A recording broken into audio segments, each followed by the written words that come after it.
Hi, welcome to my channel. I'm Cathy. This is a desk organizer. I made it for my office paper and stationery, but it can use for various purposes such as to store coffee, cup, medicine, and teabags. Now I will show you the process of how I made it. At the first stage, I needed a desk organizer to place A4 paper. I sell wall decals online for a living and I make ship the product with a printout of guidance. So I print a certain amount every day. Printing is essential for my business.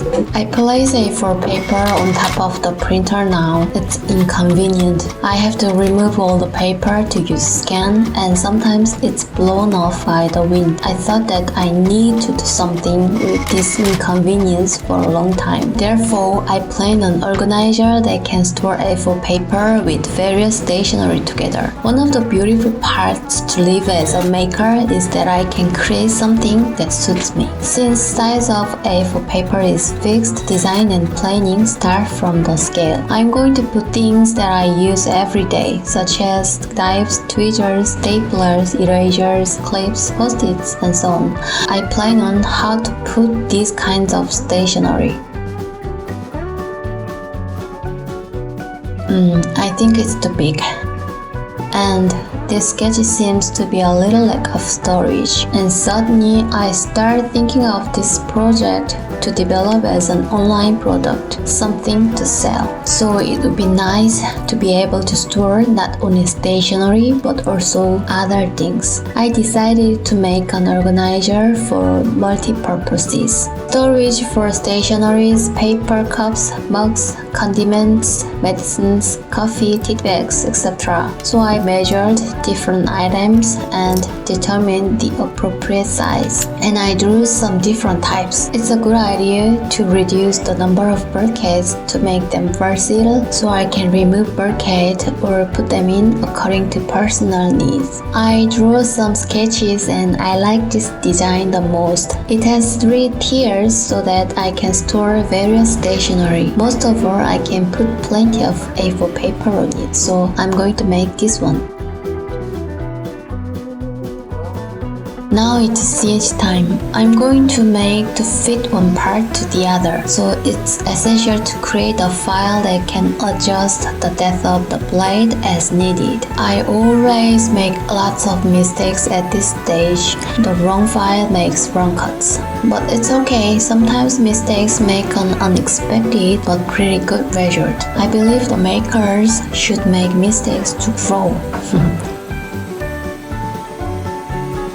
I first pre-assembled after cutting. It's a bit complicated object, so I can make a plan of how effectively it can be assembled on this stage. The cutting was neat and tidy. I'm satisfied. Now it's sanding time. I'm sanding them one by one and then going to finish with oil the inside first before assembly. I could paint after assembly, but I will assemble it after oil inside first because I'm going to use a white bottom plate. I used the Danish oil dark walnut color. The dark walnut is a good match for this plywood. It's personal preference.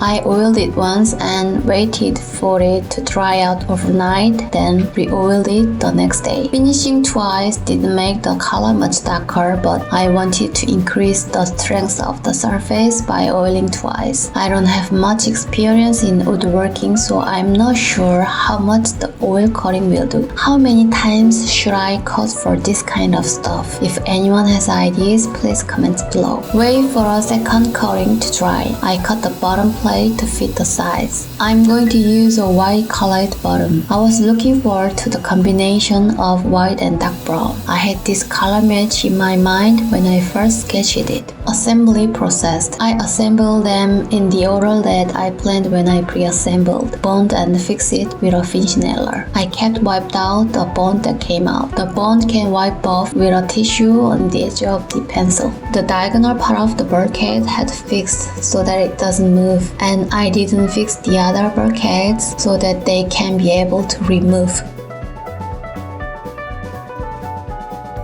Final sanding, I sanded once again so that it didn't feel rough when I grab it. I like the soft edges after sanding by hand. I'm doing oil finish on the outside. With oiled cloth, rub gently and clean it with a clean cloth.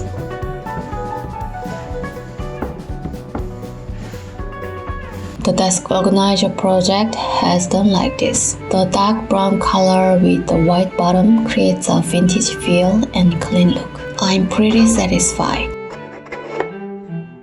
Since the size is not that small, I think various stationery can organize. Of course, this organizer can be used for a variety of purposes, not just for a desk. As I expected, it can also use for home cafe with snacks, coffee, tea bags, and paper cups, etc. It might use for the kitchen stuff and also suitable to store medicines such as vitamins.